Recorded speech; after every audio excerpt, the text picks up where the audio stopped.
ਸਾਨੂੰ ਬਰਕਤ ਦੇ। ਔਰ ਮੈਂ ਮਾਫੀ ਵੀ ਚਾਹੁੰਦਾ ਕਿ ਮੈਂ ਲੇਟ ਹੋ ਗਿਆ। ਮੈਂ ਗਰਾਇਆਂ ਦੇ ਲਾਗੇ ਆਇਆ, ਆਪਣੇ ਗਰਾਇਆਂ ਤੋਂ ਵੀ ਅੱਗੇ ਸਾਡਾ ਪਿੰਡ ਹੈ, ਕਿਉਂਕਿ ਮੈਨੂੰ ਰਾਸਤਾ ਦਾ ਨਹੀਂ ਪਤਾ, ਇਸ ਕਰਕੇ ਮੈਂ ਬ੍ਰਦਰ ਜੀ ਕਹਿ ਰਹੇ ਸੀ ਗੱਡੀ 'ਚ, ਮੈਂ ਕਿਹਾ ਮੈਂ ਨਹੀਂ, ਮੈਂ ਬੱਸੇ ਆ ਜਾਵਾਂਗਾ। ਔਰ ਮੈਂ ਦੱਸਣਾ ਚਾਹੁੰਦਾ ਜੋ ਪੀਟਰ ਚੀਤਾ ਜੀ ਨੇ ਦੱਸਿਆ, ਮੈਂ ਇਹਦੇ ਨਾਲ ਨਾਲ ਤੁਹਾਨੂੰ ਆਪਣੀ ਪਹਿਲਾਂ ਗਵਾਹੀ ਸ਼ੇਅਰ ਕਰਨਾ ਚਾਹੁੰਦਾ। ਸਾਡਾ ਗਰਾਇਆਂ ਦੇ ਲਾਗੇ ਪਿੰਡ ਜੌਲਾ ਹੈ। ਮੇਰਾ ਨਾਮ पहले जगदीश थी और बलबीर सिंह जी ने कहा तेरी बाकी से पहले मुझे कौन जानता था, अब तो तेरे कर्म से मुझे जानता जमाना। ਤੇ ਮੈਂ ਪ੍ਰਭੂ ਦਾ ਧੰਨਵਾਦ ਕਰਦਾ ਕਿ ਅਸੀਂ ਆ ਧਰਮੀ ਬਰਾਦਰੀ ਦੇ ਵਿੱਚੋਂ ਆ। ਔਰ ਮੈਂ ਸਵਾ ਮਹੀਨੇ ਦਾ ਸੀਗਾ ਜਦੋਂ ਮੇਰੇ ਫਾਦਰ ਸਾਹਿਬ ਦੀ ਡੈਥ ਹੋ ਗਈ, ਔਰ ਮੈਂ ਆਪਣੇ ਪਾਪਾ ਦੇਖੇ ਵੀ ਨਹੀਂ, ਤੁਸੀਂ ਜਾਣਦੇ ਆ। ਔਰ ਉਸ ਤੋਂ ਬਾਅਦ ਮੇਰੇ ਦੋ ਵੱਡੇ ਬ੍ਰਦਰ ਸੀਗੇ, ਉਹਨਾਂ ਦੀ ਵੀ ਡੈਥ ਹੋ ਗਈ। ਔਰ ਉਸ ਤੋਂ ਬਾਅਦ ਮੇਰੀ ਵੱਡੀ ਭੈਣ ਸੀਗੀ, ਉਹਨਾਂ ਦੀ ਵੀ ਡੈਥ ਹੋ ਗਈ। ਔਰ ਮੈਂ ਦੱਸਣਾ ਚਾਹੁੰਦਾ ਕਿ ਇੰਨੇ ਇੱਕ ਰੱਜ ਕੇ ਦੁਖੀ ਸੀਗੇ ਕਿ ਮੈਂ 2 ਵਾਰ ਆਤਮ ਹੱਤਿਆ ਕਰਨ ਦੀ ਕੋਸ਼ਿਸ਼ ਕੀਤੀ। ਉਹ ਜਿੱਦਾਂ ਕਹਿੰਦੇ ਕਿ ਜਿਹੜਾ ਮਰਨਾ ਚਾਹੁੰਦਾ ਉਹਨੂੰ ਮੌਤ ਵੀ ਨਹੀਂ ਆਉਂਦੀ ਹੈਗੀ। ਤੇ ਇਦਾਂ ਦੇ ਘਰ ਦੇ ਹਾਲਾਤ ਖਰਾਬ ਸੀਗੇ। ਤੇ ਮੇਰੇ ਮੰਮੀ ਜਿਹੜੇ ਆ ਉਹ ਕਦੇ ਕਿਸੇ ਦੇ ਘਰ ਪੋਚੇ ਲਾਉਂਦੇ ਸੀਗੇ, ਆਪਣੇ ਉਹਨਾਂ ਦੇ ਪੋਚੇ ਲਾਉਣੇ, ਲੋਕਾਂ ਦੇ ਕੱਪੜੇ ਧੋਣੇ, ਝੂਠੇ ਭਾਂਡੇ, ਜਿੱਦਾਂ ਵਿਆਹਾਂ ਦੇ ਵਿੱਚ ਜਿਹੜੇ ਕੰਮ ਕਰਦੇ, ਮੇਰੀ ਮੰਮੀ ਏਦਾਂ ਲੋਕਾਂ ਦੇ ਘਰਾਂ 'ਚ ਕੰਮ ਕਰਦੇ ਸੀਗੇ। ਇਦਾਂ ਦੇ ਘਰ ਦੇ ਹਾਲਾਤ ਸੀਗੇ ਬਹੁਤ ਜ਼ਿਆਦਾ ਖਰਾਬ। ਤੇ ਮੈਂ ਆਪਣੀ ਮੰਮੀ ਉਹਨਾਂ ਦੇ ਨਾਲ ਆਲੂ ਕੱਟਣ, ਮੈਂ ਦਿਹਾੜੀਆਂ ਕਰਦਾ ਹੁੰਦਾ ਸੀਗਾ, ਤੇ ਨਾਲ ਨਾਲ ਮੈਂ ਆਪਣੀ ਪੜ੍ਹਾਈ ਕਰਦਾ ਸੀਗਾ। ਤੇ ਸਕੂਲੋਂ ਆ ਕੇ ਮੇਰੇ ਇੱਕ ਚਾਚਾ ਜੀ ਸਬਜ਼ੀ ਵੇਚਦੇ ਸੀਗੇ, ਤੇ ਮੈਂ ਵਿੱਚ ਦੀ ਸਾਈਕਲ ਚਲਾ ਕੇ ਤੇ ਮੈਂ ਉਹਨਾਂ ਨੂੰ ਕਹਿਣਾ ਜਿੰਨੀ ਕਿ ਮੇਰੇ ਤੋਂ ਸਬਜ਼ੀ ਖਿੱਚ ਹੋਣੀ ਤੇ ਮੈਂ ਲਾਗੇ ਲਾਗੇ ਪਿੰਡਾਂ ਦੇ ਵਿੱਚ ਮੈਂ ਸਬਜ਼ੀ ਵੇਚਣੀ। ਤੇ ਤੁਹਾਨੂੰ ਪਤਾ ਸਰੀਕਾ ਜਿਹੜਾ ਟੀਚਰਾਂ ਵੀ ਕਰਦਾ ਸੀਗਾ, ਬਹੁਤ ਸਾਰਿਆਂ ਨੇ ਟੀਚਰਾਂ ਵੀ ਕਰਨੀਆਂ। ਸਾਡੇ ਤੁਹਾਨੂੰ ਪਤਾ ਕਿ ਸਾਡੇ ਆਂਢੀ ਗੁਆਂਢੀ ਕਿੱਦਾਂ ਤੇਰੀ ਮਾਂ ਲੋਕਾਂ ਦੇ ਗੁਲਾਮ ਕਰਦੀ ਆ, ਇਹ ਕਰਦੀ ਆ, ਕਿ ਜਾਨੀ ਇੰਨਾ ਕੁ ਟੁੱਟ ਚੁੱਕੇ ਸੀਗੇ ਕਿ ਕੋਈ ਰਾਸਤਾ ਜਿਹੜਾ ਨਜ਼ਰ ਨਹੀਂ ਆਉਂਦਾ ਸੀਗਾ। ਤੇ ਬਾਈਬਲ ਦੇ ਵਿੱਚ ਲਿਖਿਆ ਸੱਚਾਈ ਨੂੰ ਜਾਣੋ ਤੇ ਸੱਚਾਈ ਤੁਹਾਨੂੰ ਕੀ ਕਰੇਗੀ, ਆਜ਼ਾਦ ਕਰੇਗੀ। 2002 ਦੇ ਵਿੱਚ ਮੈਨੂੰ ਪ੍ਰਭੂ ਯਿਸੂ ਮਸੀਹ ਬਾਰੇ ਪਤਾ ਚੱਲਾ। ਪਹਿਲਾਂ ਮੈਂ ਪ੍ਰਭੂ ਯਿਸੂ ਮਸੀਹ ਬਾਰੇ ਨਹੀਂ ਜਾਣਦਾ ਸੀਗਾ, ਬਹੁਤ ਕੁਝ ਰੱਬ ਦਾ ਨਾਮ ਲਿਆ। ਔਰ ਇੱਕ ਦਿਨ ਮੈਂ ਬਾਅਦ ਵਿੱਚ ਆਪਣਾ ਜਿਹੜੀ ਆ ਪੜ੍ਹਾਈ ਮੈਂ ਛੱਡਤੀ। ਮੈਂ ਮੰਮੀ ਨੂੰ ਕਿਹਾ, ਪੜ੍ਹਨ ਨੂੰ ਦਿਲ ਤਾਂ ਕਰਦਾ ਸੀਗਾ, ਲੇਕਿਨ ਮੈਂ ਕਿਹਾ ਮੰਮੀ ਮੇਰੇ ਦਿਮਾਗ 'ਚ ਨਹੀਂ ਪੈਂਦਾ, ਕਿਉਂਕਿ ਜਦੋਂ ਲੋਕਾਂ ਦੀਆਂ ਗੱਲਾਂ ਸੁਣਦੇ ਸੀਗੇ, ਮੰਮੀ ਮੇਰੇ ਆਪਣੇ ਜੱਟ ਪਰਿਵਾਰਾਂ ਦੇ ਘਰਾਂ 'ਚ ਕੰਮ ਕਰਦੇ ਸੀ, ਲੋਕੀ ਕੁਝ ਕਹਿੰਦੇ। ਇੱਕ ਵਾਰੀ ਮੈਂ ਕਿਸੇ ਨੇ ਇੱਦੇ ਸਾਨੂੰ ਕਹਿਤਾ, ਤੇ ਮੈਂ ਵੱਡੇ ਭਾਈ ਨੂੰ ਕਿਹਾ, ਮੈਂ ਕਿਹਾ ਆਪਾਂ ਕੁਝ ਖਾ ਕੇ ਮਰ ਜਾਣਾ ਅੱਜ। ਤੇ ਕਹਿੰਦੇ ਕੀ ਹੋਇਆ? ਮੈਂ ਕਿਹਾ ਮੈਨੂੰ ਕਿਸੇ ਨੇ ਕਿਹਾ ਕਿ ਤੇਰੀ ਮੰਮੀ ਉੱਥੇ ਜੱਟਾਂ ਦੇ ਘਰਾਂ 'ਚ ਕੰਮ ਕਰਦੀ ਹੈ, ਹਨਾ। ਅਸੀਂ ਦੋਨੇ ਮਰਨ ਦੀ, ਅਸੀਂ ਰੋਣ ਲੱਗ ਪਏ। ਮੰਮੀ ਕਹਿੰਦੇ ਕੀ ਹੋਇਆ? ਮੈਂ ਕਿਹਾ ਇੱਦਾਂ ਦਾ ਸਾਨੂੰ ਕਿਸੇ ਨੇ ਕਿਹਾ। ਉਹਨਾਂ ਨੇ ਕਿਹਾ ਪੁੱਤ ਮੈਂ ਮਿਹਨਤ ਜ਼ਰੂਰ ਕਰਦੀ ਆ, ਲੇਕਿਨ ਅੱਜ ਤੱਕ ਤੁਸੀਂ ਪਿੰਡ 'ਚ ਕਿਸੇ ਤੋਂ ਪੁੱਛ ਲਓ ਕਿ ਅੱਜ ਤੱਕ ਕੋਈ ਮੇਰੇ ਵੱਲ ਕੋਈ ਉਂਗਲੀ ਨਹੀਂ ਚੱਕ ਸਕਦਾ। ਉਹਨਾਂ ਨੇ ਸਾਨੂੰ ਸਮਝਾਇਆ। ਤੇ ਉਸ ਤੋਂ ਬਾਅਦ ਮੈਂ ਕਿਹਾ ਨਹੀਂ ਭਾਈ ਆਪਾਂ ਇਦਾਂ ਨਹੀਂ ਕਰਨਾ। ਔਰ ਮੈਂ ਦੱਸਣਾ ਚਾਹੁੰਦਾ ਕਿ ਜਦੋਂ ਇਦਾਂ ਦੇ ਹਾਲਾਤ ਖਰਾਬ ਹੋ ਗਏ, ਮੈਂ ਮੰਮੀ ਨੂੰ ਕਿਹਾ ਮੈਂ ਪੜ੍ਹਨਾ ਨਹੀਂ ਚਾਹੁੰਦਾ, ਮੈਂ ਕੰਮ ਸਿੱਖਣਾ ਚਾਹੁੰਦਾ। ਮੈਂ ਸਕੂਲ ਛੱਡ ਕੇ ਤੇ ਮੈਂ ਆਪਣੇ ਸਬਜ਼ੀ ਵੇਚੀ, ਝੋਨਾ ਝਾੜਿਆ, ਬਹੁਤ ਜਾਣੀ ਦਿਹਾੜੀ ਕੀਤੀ, ਆਲੂ ਪੱਟੇ, ਬਹੁਤ ਕੁਝ ਜਿਹੜੀ ਮੈਂ ਮਿਹਨਤ ਕੀਤੀ ਆ। ਔਰ ਉਸ ਤੋਂ ਬਾਅਦ ਮੈਂ 5ਵੀਂ ਕਲਾਸ ਦੇ ਵਿੱਚ ਸਕੂਲ ਛੱਡ ਕੇ 6ਵੀਂ ਪਾਸ ਨਹੀਂ ਕੀਤੀ। ਤੇ ਮੈਂ ਮੰਮੀ ਉਹਨਾਂ ਨੂੰ ਮੈਂ ਕਿਹਾ ਮੈਂ ਕੰਮ ਸਿੱਖਣਾ, ਤੇ ਮੈਂ ਕਟਿੰਗ ਦਾ ਕੰਮ ਸਿੱਖਿਆ। ਕਟਿੰਗ ਦਾ ਕੰਮ ਸਿੱਖ ਕੇ ਸਾਡੇ ਨਾਲ ਦਾ ਪਿੰਡ ਚੱਕ ਦੇ ਤਰਾਜ, ਉੱਥੇ ਮੈਂ ਦੁਕਾਨ ਪਾਈ। ਤੇ ਇੱਕ ਦਿਨ ਮੈਂ ਇੱਥੇ ਬਹੁਤ ਰੋ ਰਿਹਾ ਸੀਗਾ, ਮੇਰੀਆਂ ਅੱਖਾਂ ਜਿਹੜੀਆਂ ਰੋ ਰੋ ਕੇ ਲਾਲ ਹੋਈਆਂ ਸੀਗੀਆਂ। ਤੇ ਇੱਕ ਅੰਕਲ ਉੱਥੇ ਆਏ ਤੇ ਮੈਨੂੰ ਕਹਿੰਦੇ ਬੇਟਾ ਕੀ ਗੱਲ ਹੋਈ, ਹੈਨਾ, ਕੀ ਗੱਲ ਹੋਈ, ਤੇਰੀਆਂ ਅੱਖਾਂ ਲਾਲ ਹੋਈਆਂ। ਤੇ ਮੇਰੇ ਮੂੰਹ 'ਚੋਂ ਕੁਝ ਆਵਾਜ਼ ਨਹੀਂ ਨਿਕਲੀ, ਮੇਰੇ ਧਾਹਾਂ ਨਿਕਲ ਗਏ। ਮੈਂ ਕਿਹਾ ਅੰਕਲ ਜੀ ਮੈਂ ਟੁੱਟ ਗਿਆ, ਮੈਂ ਜੀਣਾ ਨਹੀਂ ਚਾਹੁੰਦਾ, ਮੈਂ ਮਰਨਾ ਚਾਹੁੰਦਾ। ਉਹਨੇ ਕਿਹਾ, ਕਹਿੰਦੇ ਬੇਟਾ ਰੱਬ ਦਾ ਨਾਮ ਲਿਆ ਕਰ। ਮੈਂ ਕਿਹਾ ਜੀ ਮੈਂ ਤਾਂ ਕੋਈ ਰੱਬ ਛੱਡਿਆ ਹੀ ਨਹੀਂ ਹੈਗਾ, ਮੈਂ ਤਾਂ ਕੋਈ ਰੱਬ, ਤੁਸੀਂ ਪੰਜਾਬ ਦਾ ਮਾਹੌਲ ਜਾਣਦੇ, ਮੈਂ ਜ਼ਿਆਦਾ ਗੱਲਾਂ ਨਹੀਂ ਕਰਨਾ। ਮੈਂ ਕਿਹਾ ਮੈਂ ਕੋਈ ਛੱਡਿਆ ਨਹੀਂ ਹੈਗਾ। ਉਹਨੇ ਕਿਹਾ ਚਰਚ ਜਾ ਕੇ ਦੇਖ। ਮੈਂ ਕਿਹਾ ਉਹ ਤਾਂ ਅੰਗਰੇਜ਼ਾਂ ਦਾ ਗੁਰੂ ਆ। ਉਹ ਕਹਿੰਦੇ ਬੇਟਾ ਬਾਈਬਲ ਦੇ ਵਿੱਚ ਕਿਤੇ ਵੀ ਪ੍ਰਭੂ ਯਿਸੂ ਜੀ ਨੇ ਇਹ ਨਹੀਂ ਕਿਹਾ ਕਿ ਮੈਂ ਅੰਗਰੇਜ਼ਾਂ ਦਾ ਗੁਰੂ ਆ। ਮੱਤੀ 11:28 ਚ ਲਿਖਿਆ, ਹੇ ਸਾਰੇ ਥੱਕੇ ਤੇ ਭਾਰ ਹੇਠਾਂ ਦੱਬੇ ਲੋਕੋ ਮੇਰੇ ਕੋਲ ਆਓ, ਮੈਂ ਤੁਹਾਨੂੰ ਆਰਾਮ ਤੇ ਸ਼ਾਂਤੀ ਦੇਵਾਂਗਾ। ਔਰ ਮੈਂ ਜ਼ਿੰਦਗੀ ਮੇਰੀ ਪਾਪ ਦੇ ਵਿੱਚ ਸੀਗੀ, ਮੈਂ ਇਸੇ ਟੈਨਸ਼ਨ ਦੇ ਵਿੱਚ ਆ ਕੇ ਮੈਂ ਸ਼ਰਾਬ ਪੀਣੀ ਸ਼ੁਰੂ ਕਰਤੀ, ਡੋਡੇ ਖਾਣੇ ਸ਼ੁਰੂ ਕਰਤੇ, ਭੰਗ ਜੋ ਕੁਝ ਹੁੰਦਾ ਸੀਗਾ, ਇਸ ਤਰ੍ਹਾਂ ਜਿਹੜਾ ਗਲਤ ਕੰਮਾਂ ਵਿੱਚ ਪੈ ਗਿਆ, ਸਿਰਫ ਇਸੇ ਟੈਨਸ਼ਨ ਦੇ ਵਿੱਚ ਕਿ ਕਦੋਂ ਇਸ ਗਰੀਬੀ ਦੇ ਵਿੱਚੋਂ ਅਸੀਂ ਨਿਕਲਾਂਗੇ। ਅੱਜ ਜਿੰਨੇ ਵੀ ਮੇਰੇ ਭੈਣ ਭਰਾ ਇਸ ਜਗ੍ਹਾ ਤੇ ਬੈਠੇ, ਮੈਂ ਤੁਹਾਨੂੰ ਪੂਰੇ ਵਿਸ਼ਵਾਸ ਨਾਲ ਕਹਿਣਾ ਕਿ ਤੁਸੀਂ ਗਵਾਹੀ ਸੁਣੋਗੇ, ਤੁਸੀਂ ਅੱਜ ਇੱਥੋਂ ਗਰੀਬ ਨਹੀਂ, ਤੁਸੀਂ ਅਮੀਰ ਹੋ ਕੇ ਜਾਓਗੇ। ਮੈਂ ਪਰਮੇਸ਼ਰ ਦਾ ਧੰਨਵਾਦ ਕਰਦਾ। ਔਰ ਮੇਰੀ ਜ਼ਿੰਦਗੀ ਦੇ ਪਾਪ ਦੇ ਵਿੱਚ ਸੀਗੀ, ਔਰ ਪਹਿਲੀ ਵਾਰ ਮੈਂ ਚਰਚ ਦੇ ਵਿੱਚ ਜਦੋਂ ਗਿਆ, ਮੈਂ ਪਾਪ ਦੀ ਨਜ਼ਰ ਨਾਲ ਗਿਆ ਸੀ। ਮੈਂ ਜਿੱਦਾਂ ਫਸਟ ਟਾਈਮ, ਕਿਉਂਕਿ ਅਸੀਂ ਜਾਣਦੇ ਜਦੋਂ ਵੀ ਕੋਈ ਨਵੀਂ ਜਗ੍ਹਾ ਤੇ ਬੰਦਾ ਜਾਂਦਾ, ਔਰ ਦੂਸਰੀ ਵਾਰੀ ਜਦੋਂ ਮੈਂ ਗਿਆ ਤੇ ਮੈਂ ਪਾਸਟਰ ਜੀ ਨੂੰ ਮਾਰਨ ਵਾਸਤੇ ਗਿਆ ਸੀ। ਜਿਹੜੇ ਉਹ ਚਰਚ ਦੇ ਦਾਸ ਸੀਗੇ, ਮੈਂ ਉਹਨਾਂ ਨੂੰ ਮਾਰਨ ਗਿਆ ਸੀ। ਤੇ ਉਹਨਾਂ ਨੇ ਮੈਨੂੰ ਇਦਾਂ ਦਾ ਮਾਰਿਆ, ਉਹਨਾਂ ਨੇ ਮੈਨੂੰ ਖੁਦ ਦਾਸ ਬਣਾ ਦਿੱਤਾ। ਔਰ ਅੱਜ ਮੇਰੇ ਚੇਲੇ ਜਿਹੜੇ 10 ਜਿਹੜੇ ਇੱਥੇ ਇੰਡੀਆ ਪੰਜਾਬ ਦੇ ਵਿੱਚ ਸੇਵਾ ਕਰ ਰਹੇ ਆ, ਔਰ 2 ਮੇਰੇ ਚੇਲੇ ਜਿਹੜੇ ਆ ਪਾਕਿਸਤਾਨ ਦੇ ਵਿੱਚ ਸੇਵਾ ਕਰ ਰਹੇ ਆ। ਮੈਂ ਬਹੁਤ ਧੰਨਵਾਦ ਕਰਦਾ ਕਿ ਜਦੋਂ ਮੈਂ ਫਸਟ ਟਾਈਮ ਚਰਚ ਦੇ ਵਿੱਚ ਗਿਆ, ਪ੍ਰਭੂ ਨੇ ਹੌਲੀ ਹੌਲੀ ਕਰਦੇ ਪ੍ਰਭੂ ਦੇ ਬੱਚਿਆਂ ਨੂੰ ਸੁਣਿਆ, ਪਰਮੇਸ਼ਰ ਨੇ ਮੇਰੀ ਜ਼ਿੰਦਗੀ ਨੂੰ ਬਦਲਿਆ। ਔਰ ਉਸ ਤੋਂ ਬਾਅਦ ਜਿਸ ਤਰ੍ਹਾਂ ਪੀਟਰ ਚੀਤਾ ਜੀ ਨੇ ਦੱਸਿਆ, ਮੈਂ ਦੱਸਣਾ ਚਾਹੁੰਦਾ ਕਿ ਸਾਡਾ ਇੱਕ ਕੱਚਾ ਘਰ ਸੀਗਾ, ਕਾਨਿਆਂ ਦੀ ਛੱਤ ਸੀਗੀ ਤੇ ਇੰਨਾ ਨੀਵਾਂ ਸੀਗਾ ਤੇ ਤਾਕੀ ਵੀ ਨਹੀਂ ਸੀਗੀ, ਖਾਦ ਵਾਲੇ ਬੋਰੇ ਦਾ ਜਿਹੜਾ ਪੱਲੜ ਬਣਾ ਕੇ ਬਾਹਰ ਤਾਣਿਆ ਸੀਗਾ। ਤੇ ਜਦੋਂ ਮੀਂਹ ਪੈਂਦਾ ਸੀਗਾ ਉਤੋਂ ਕਾਨਿਆਂ 'ਚ ਪਾਣੀ ਆਉਂਦਾ ਸੀਗਾ ਤੇ ਉਧਰੋਂ ਜਿਹੜੀ ਤਾਕੀ ਨਹੀਂ ਸੀ ਉਹਦੇ ਵਿੱਚ ਦੀ ਪਾਣੀ ਆਉਂਦਾ ਸੀਗਾ, ਉਧਰੋਂ ਬਾਹਰੋਂ ਪਾਣੀ ਆਉਂਦਾ ਸੀ। 4 ਖੰਡ ਦਾ ਕਮਰਾ, ਉਹਦੇ ਵਿੱਚ ਮੰਜਾ, ਉਹਦੇ ਵਿੱਚ ਜਿਹੜੀ ਮਿੱਟੀ ਦੀ ਕੋਠੀ, ਸਾਡੇ ਵਿੱਚ ਮਾਂ ਜੀ ਬੈਠੇ ਉਹਨਾਂ ਨੂੰ ਮਿੱਟੀ ਦੀ ਕੋਠੀ, ਉਹਦੇ ਵਿੱਚ ਦਾਣੇ ਪਾਉਂਦੇ, ਉਹਦੇ ਵਿੱਚ ਇੱਕ ਪੇਟੀ, ਉਹਦੇ ਵਿੱਚ 3 ਮੰਜੇ, ਉਹਦੇ ਥੱਲੇ ਜੁੰਡੇ, ਗੁੱਲਾਂ ਦੇ ਬੋਰੇ, ਖੋਰੀ, ਸਾਰਾ ਕੁਝ ਉਹਦੇ ਵਿੱਚ, ਸਾਰਾ ਕੁਝ ਇਸ ਤਰ੍ਹਾਂ ਦਾ ਸੀਗਾ। ਤੇ ਜਦੋਂ ਮੀਂਹ ਪੈਣਾ ਸਾਡਾ ਕਮਰਾ ਜਿਹੜਾ ਪਾਣੀ ਦੇ ਨਾਲ ਭਰ ਜਾਣਾ। ਜਦੋਂ ਰਾਤ ਨੂੰ ਸੌਂਦੇ ਸੀਗੇ ਚੂਹੇ ਕਾਨਿਆਂ ਦੇ ਵਿੱਚ ਘੁੰਮਦੇ ਸੀਗੇ ਤੇ ਏਦਾਂ ਗਰਮੀਆਂ ਨੂੰ ਵੀ ਮੂੰਹ ਤੇ ਕੱਪੜਾ ਲੈ ਕੇ ਜਿਹੜਾ ਸੌਣਾ ਪੈਂਦਾ ਸੀ, ਮਿੱਟੀ ਕਾਨਿਆਂ ਦੇ ਵਿੱਚ ਜਿਹੜੀ ਘਿਰਦੀ ਸੀਗੀ। ਤੇ ਮੇਰੇ ਭੈਣੋ ਭਰਾਵੋ, ਜਦੋਂ ਮੈਂ ਚਰਚ ਜਾਣ ਲੱਗਾ, ਪ੍ਰਭੂ ਨੇ ਮੇਰੇ ਜੀਵਨ ਨੂੰ ਬਦਲਿਆ, ਮੈਂ ਵਿਸ਼ਵਾਸ ਕੀਤਾ ਔਰ ਆਪਣਾ ਜੀਵਨ ਜਿਹੜਾ ਪੂਰੇ ਤੌਰ ਤੇ ਪਰਮੇਸ਼ਰ ਨੂੰ ਦਿੱਤਾ। ਔਰ ਜਦੋਂ ਸੰਡੇ ਦਾ ਚਰਚ ਲੱਗਦਾ ਸੀਗਾ, ਜਦੋਂ ਚਰਚ ਖਤਮ ਹੋਣੀ ਤੇ ਐਤਵਾਰ ਨੂੰ ਸਾਰੇ ਭੈਣਾਂ ਭਰਾਵਾਂ ਨੇ ਸੰਤਾਂ ਨੂੰ ਘੇਰ ਕੇ ਖੜੇ ਹੋ ਜਾਣਾ, ਸੰਤ ਜੀ ਸਾਡੇ ਘਰ ਆਇਓ, ਤੁਸੀਂ ਸਾਡੇ ਘਰ ਆਇਓ। ਤੇ ਮੇਰਾ ਦਿਲ ਕਰਨਾ ਕਿ ਪ੍ਰਭੂ ਦੇ ਦਾਸ ਸਾਡੇ ਘਰ ਵੀ ਆਉਣ, ਕਿਉਂਕਿ ਮੈਂ ਬਚਨ ਸੁਣਿਆ ਸੀਗਾ ਕਿ ਜਿਸ ਘਰ ਵਿੱਚ ਸੰਤਾਂ ਦੇ ਪੈਰ ਪੈ ਜਾਂਦੇ ਉਸ ਘਰ ਵਿੱਚ ਕੀ ਆ ਜਾਂਦੀ ਆ, ਬਰਕਤ ਆ ਜਾਂਦੀ ਆ। ਤੇ ਮੇਰੇ ਵਿੱਚ ਹਿੰਮਤ ਨਹੀਂ ਸੀ ਪੈਂਦੀ, ਮੈਂ ਕਿਹਾ ਪ੍ਰਭੂ ਅਸੀਂ ਤਾਂ ਬਹੁਤ ਗਰੀਬ ਆ, ਪਤਾ ਨਹੀਂ ਤੇਰੇ ਦਾਸ ਸਾਡੇ ਘਰ ਆਉਣਗੇ, ਪਤਾ ਨਹੀਂ ਆਉਣਗੇ। ਤੇ ਮੈਂ ਇਸ ਤਰ੍ਹਾਂ ਹੀ ਉਹਨਾਂ ਨੂੰ ਕਹਿ ਨਹੀਂ ਸਕਿਆ ਤੇ ਮੈਂ ਰਾਤ ਨੂੰ ਜਾ ਕੇ ਇੰਨਾ ਰੋਇਆ, ਮੈਂ ਕਿਹਾ ਪ੍ਰਭੂ ਜੀ ਮੈਂ ਚਾਹੁੰਦਾ ਤੇਰੇ ਦਾਸ ਸਾਡੇ ਘਰ ਆਉਣ, ਪਰ ਅਸੀਂ ਤਾਂ ਬਹੁਤ ਗਰੀਬ ਆ, ਪਤਾ ਨਹੀਂ ਆਉਣਗੇ ਨਹੀਂ। ਮੈਂ ਇੱਦਾਂ ਹੀ ਪ੍ਰਾਰਥਨਾ ਕਰਦਾ ਸੌਂ ਗਿਆ।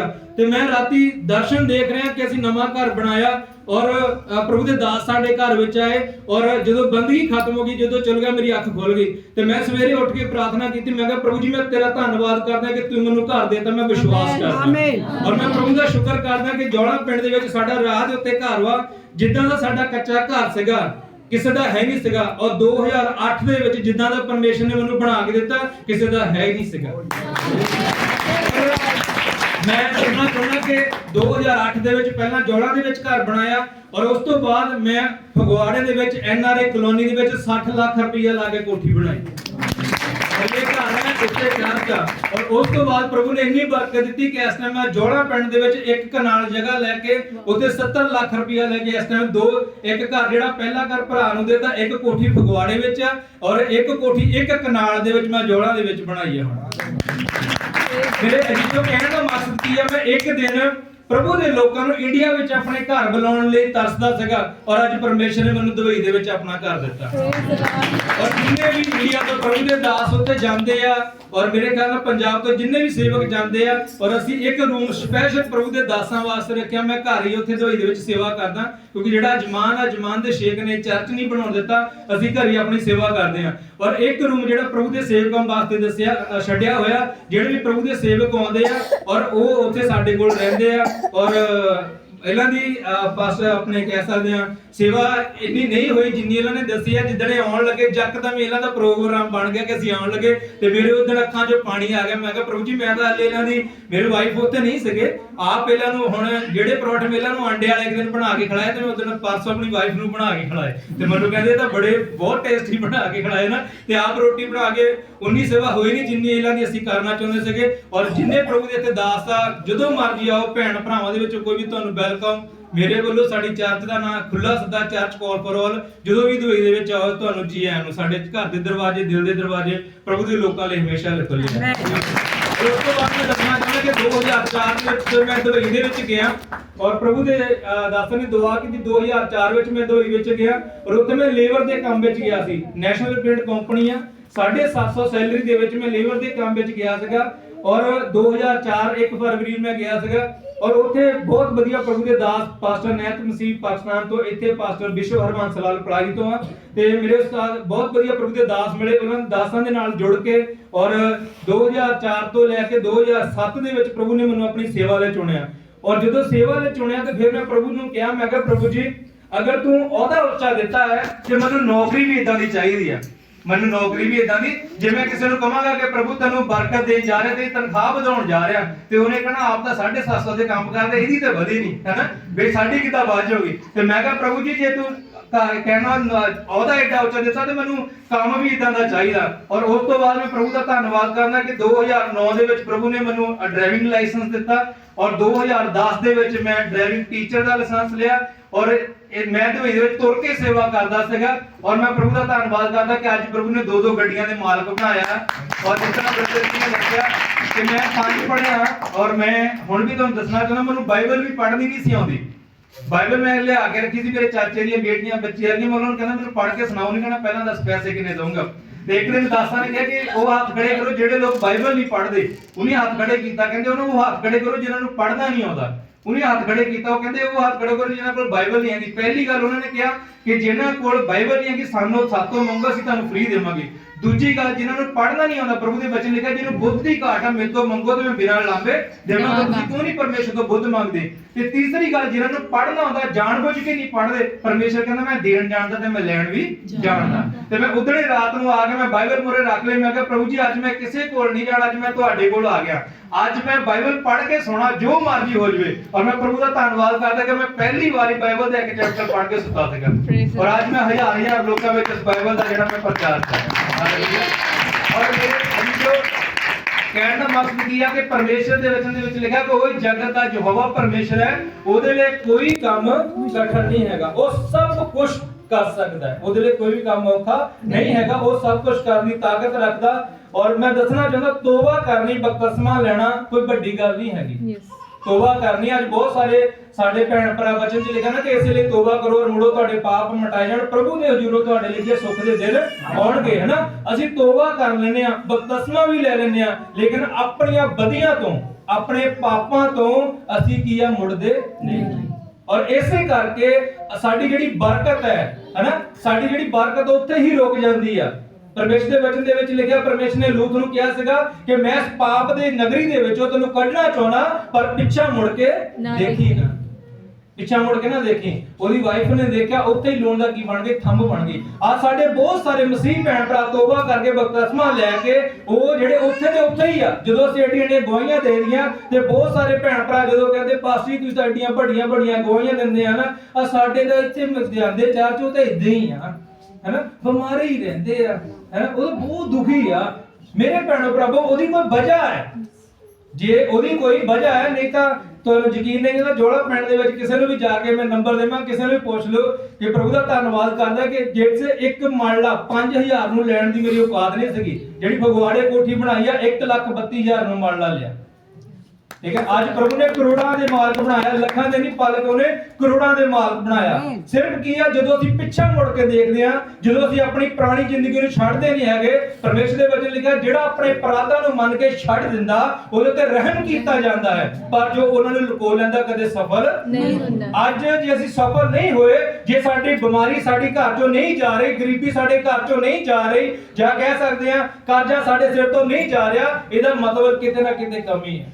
ਇਹਦਾ ਮਤਲਬ ਕਿਤੇ ਨਾ ਕਿਤੇ ਕਮੀ ਆ। ਅਸੀਂ ਪਰਮੇਸ਼ਰ ਦੇ ਵਚਨ ਦੇ ਵਿੱਚ ਦੇਖਾਂਗੇ ਪ੍ਰਕਾਸ਼ ਦੀ ਪੋਥੀ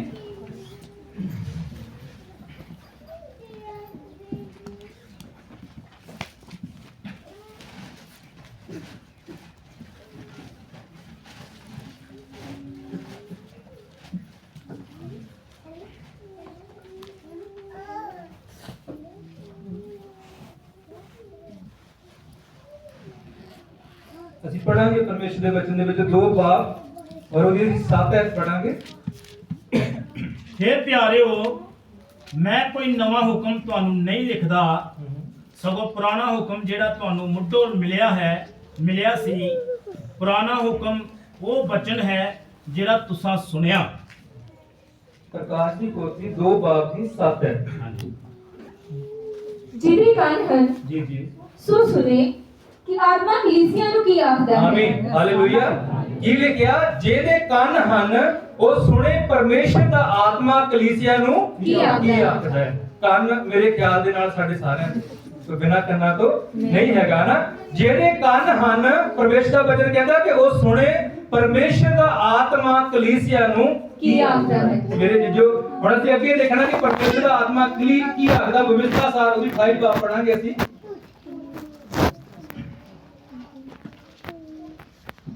ਵਿਵਸਥਾ ਸਾਰ 28 ਬਾਬ ਦੀ ਪਹਿਲੀ ਐਤੋਂ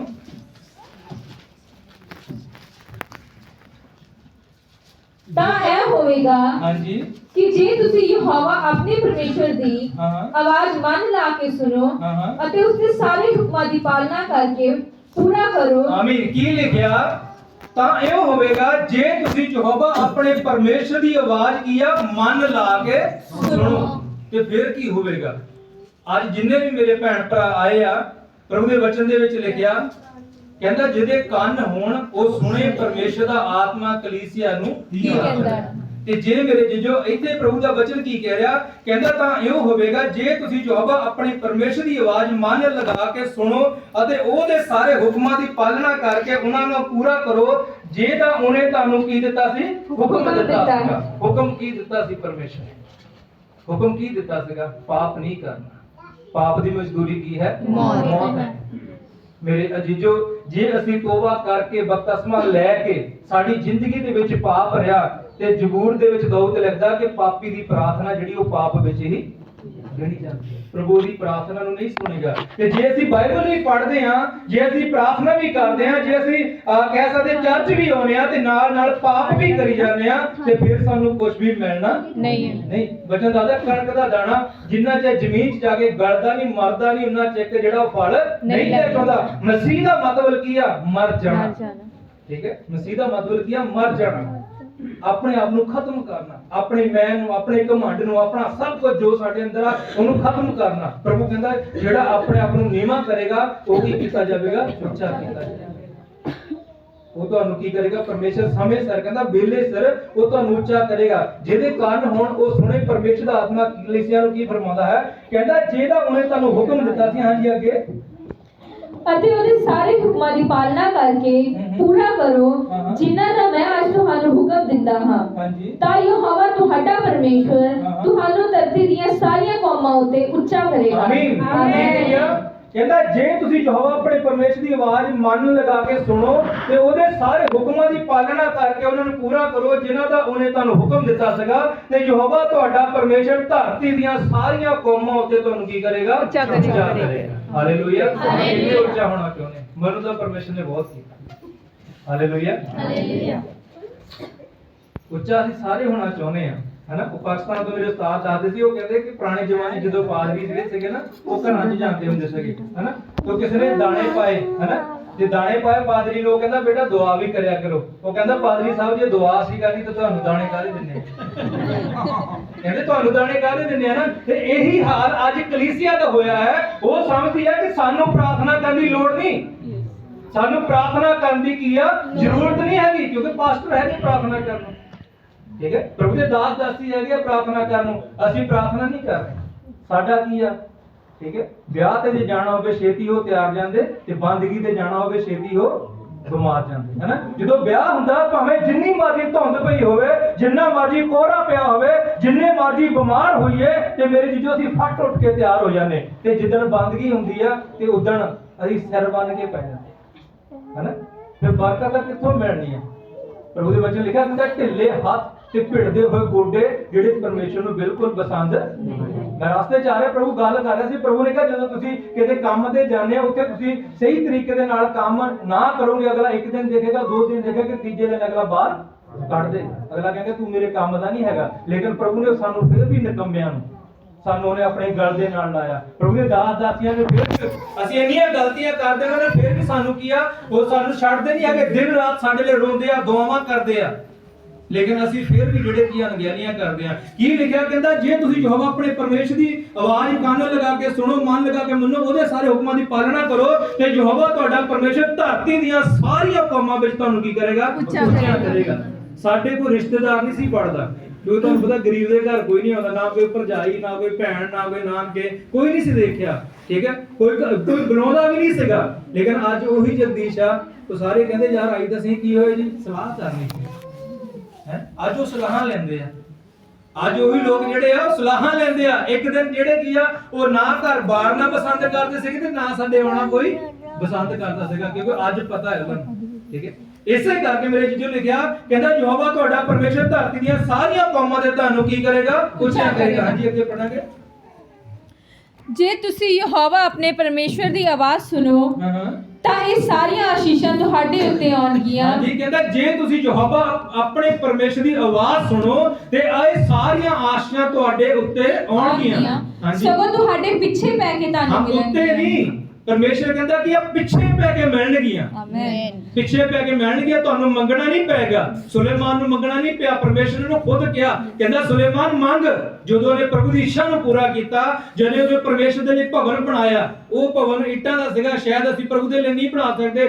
ਅਸਲੀ ਭਵਨ ਮੇਰੇ ਭੈਣ ਭਰਾਵੋ ਅਸੀਂ, ਜਦੋਂ ਸਾਡਾ ਜੀਵਨ ਪਵਿੱਤਰਤਾਈ ਵਾਲਾ ਜੀਵਨ ਆ, ਪਰਮੇਸ਼ਰ ਕਹਿੰਦਾ ਮੈਂ ਪਵਿੱਤਰਾਂ ਦੇ ਤੁਸੀਂ ਵੀ ਕੀ ਹੋ ਜਾਓ, ਪਵਿੱਤਰ ਹੋ ਜਾਓ। ਜਦੋਂ ਅਸੀਂ ਆਪਣੀ ਪਵਿੱਤਰਤਾਈ ਦੇ ਵਿੱਚ ਆ ਗਏ ਤੇ ਫਿਰ ਮੇਰੇ ਜੀਜੋ ਪ੍ਰਭੂ ਦੇ ਕੋਲੋਂ ਤੁਹਾਨੂੰ ਮੰਗਣਾ ਨਹੀਂ ਪਏਗਾ, ਉਹ ਖੁਦ ਪੁੱਛੇਗਾ। ਮੈਂ ਤੁਹਾਨੂੰ ਦੱਸਣਾ ਚਾਹੁੰਦਾ ਕਿ 750 ਸੈਲਰੀ ਤੇ ਮੈਂ ਗਿਆ ਸੀਗਾ ਔਰ ਦੁਬਈ ਦੇ ਵਿੱਚ ਮੈਂ ਇੰਡੀਆ ਦਾ 2.5 ਲੱਖ ਰੁਪਇਆ ਤੱਕ ਇੱਕ ਮਹੀਨੇ ਦਾ ਚੱਕ ਰਿਹਾ।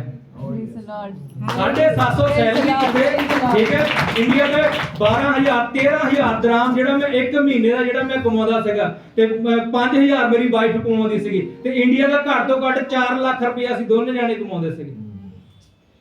ਉਹ ਕਹਿੰਦਾ ਮੈਂ ਤੈਨੂੰ ਅੰਤ ਉੱਚਾ ਕਰਾਂਗਾ। ਉਹ ਰੂੜੀ ਤੋਂ ਚੱਕ ਕੇ ਗਿਆ ਪਤਵੰਤਾਂ ਵਿੱਚ ਬਿਠਾਉਂਦਾ, ਲੇਕਿਨ ਕਦੋਂ? ਜਦੋਂ ਅਸੀਂ ਉਹਦੀ ਆਵਾਜ਼ ਸੁਣਾਂਗੇ, ਠੀਕ ਹੈ, ਜਦੋਂ ਅਸੀਂ ਉਹਦੀ ਕੀ ਸੁਣਾਂਗੇ? ਆਵਾਜ਼ ਸੁਣਾਂਗੇ, ਹਨਾ। ਇਸੇ ਕਰਕੇ ਪ੍ਰਭੂ ਨੇ ਕਿਹਾ ਜਿਹਦੇ ਕੰਨ ਹੋਣ ਉਹ ਸੁਣੇ। ਪਰਮੇਸ਼ਰ ਦਾ ਆਤਮਾ ਕਲੀਸਿਆ ਨੂੰ ਕੀ ਆਖਦਾ ਹੈ? ਹਾਂਜੀ, ਕਹਿੰਦਾ ਇਹ ਬਰਕਤਾਂ ਤੁਹਾਡੇ ਉੱਤੇ ਆਉਣਗੀਆਂ, ਉੱਤੇ ਨਹੀਂ ਪਲ ਕੇ ਪਿੱਛੇ ਪੈ ਕੇ ਮਿਲਣਗੀਆਂ। ਹਾਂਜੀ, ਅੱਗੇ ਮੁਬਾਰਕ ਹੋਵੋਗੇ ਤੁਸੀਂ ਸ਼ਹਿਰ ਵਿੱਚ ਅਤੇ ਮੁਬਾਰਕ ਹੋਵੋਗੇ ਤੁਸੀਂ ਖੇਤ ਵਿੱਚ।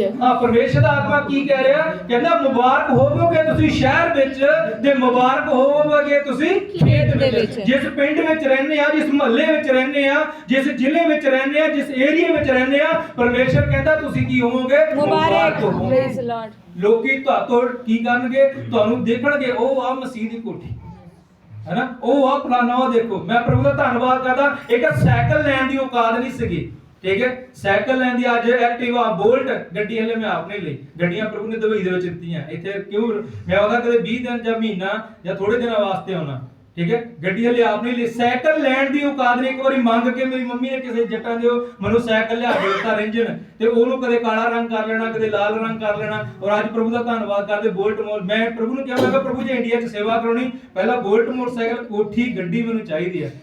ਇੱਕ ਕੋਠੀ ਮੰਗੀ ਸੀ, ਉਹਨੇ 2-2 ਕੋਠੀਆਂ ਬਣਾਤੀ। Praise Lord. ਹਾਲੇਲੂਇਆ।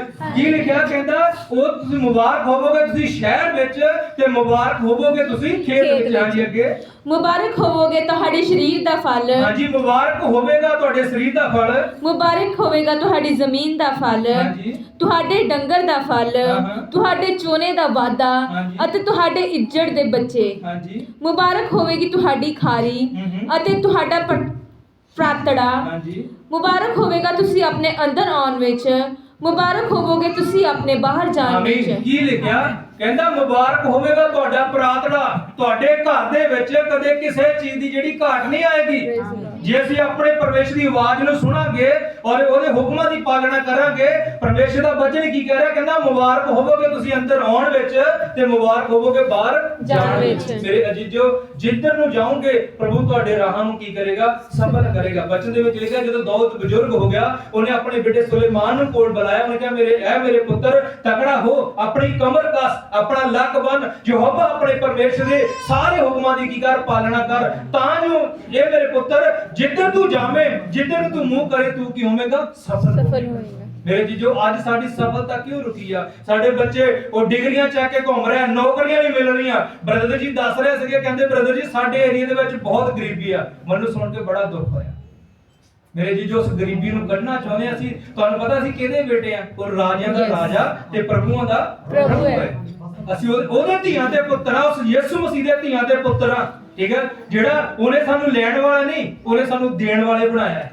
ਉਸ ਪਰਮੇਸ਼ਰ ਨੇ ਸਾਨੂੰ ਦੇਣ ਵਾਲੇ ਬਣਾਇਆ। ਹਾਂਜੀ, ਅੱਗੇ ਯਹੋਵਾ ਤੁਹਾਡੇ ਬੈਰੀਆਂ ਨੂੰ ਜਿਹੜੇ ਤੁਹਾਡੇ ਵਿਰੁੱਧ ਉੱਠਦੇ ਹਨ ਤੁਹਾਡੇ ਅੱਗੋਂ ਮਰਵਾ ਸੁੱਟੇਗਾ। ਯਹੋਵਾ ਤੁਹਾਡੇ ਬੈਰੀਆਂ ਨੂੰ ਜਿਹੜੇ ਕਹਿੰਦਾ ਤੁਹਾਡੇ ਵਿਰੁੱਧ ਉੱਠਦੇ ਆ। ਅੱਜ ਕਿਸੇ ਦੀ ਮਜਾਲ ਨਹੀਂ ਕੋਈ ਯਿਸੂ ਮਸੀਹ ਦੇ ਵਿਰੁੱਧ ਉੱਠ ਸਕਦਾ। ਉਹਦੇ ਬੱਚਿਆਂ ਨੂੰ ਕੀ ਲਿਖਿਆ? ਕਹਿੰਦਾ ਜਿਹੜੇ ਉਹਦੇ ਲੋਕਾਂ ਨੂੰ ਛੂੰਹਦਾ ਉਹਦੀ ਅੱਖ ਦੀ ਪੁਤਲੀ ਨੂੰ ਛੂੰਹਦਾ। ਕਿਸੇ ਦੀ ਮਜਾਲ ਨਹੀਂ ਉਹਦੇ ਪ੍ਰਭੂ ਦੇ ਬੱਚਿਆਂ ਨੂੰ ਕੋਈ ਛੂਹ ਸਕੇ। ਪ੍ਰਭੂ ਦਾ ਦਾਸ ਸਾਡੇ ਕੋਲੇ ਆਇਆ ਸੀਗਾ, ਉਹ ਇੱਕ ਜਗ੍ਹਾ ਤੇ ਚਰਚ ਬਣਾਉਣ ਲੱਗੇ ਸੀਗੇ। ਪਿੰਡ ਦੇ ਲੋਕੀ ਇਕੱਠੇ ਹੋ ਕੇ ਆ ਗਏ, ਕਹਿੰਦੇ ਤੇ ਚਰਚ ਨਹੀਂ ਬਣ ਦੇਣਾ। ਪ੍ਰਭੂ ਦੇ ਦਾਸ ਉੱਤੇ ਦੁਆ ਕਰ ਰਹੇ ਸੀਗੇ, ਜਦੋਂ ਦੁਆ ਕਰ ਰਹੇ ਆ ਉਹ ਪਰਮੇਸ਼ਰ ਦਾ ਉਹਨਾਂ ਨੇ ਦੱਸਿਆ, ਉਹ ਕਹਿੰਦੇ ਪਾਸੀ 17 ਬੰਦੇ ਮੈਨੂੰ ਮਾਰਨ ਵਾਸਤੇ ਆਏ। ਜਦੋਂ 17 ਦੇ 17 ਮਾਰਨ ਵਾਸਤੇ 17 ਦੇ 17 ਅੰਨੇ ਹੋ ਗਏ। 17 ਦੇ 17 ਅੰਨੇ ਹੋ ਗਏ। ਬਾਅਦ ਦੇ ਵਿੱਚ ਸਾਰਾ ਪਿੰਡ ਇਕੱਠਾ ਹੋ ਕੇ ਆ ਗਿਆ, ਮਾਫੀਆਂ ਮੰਗੀਆਂ।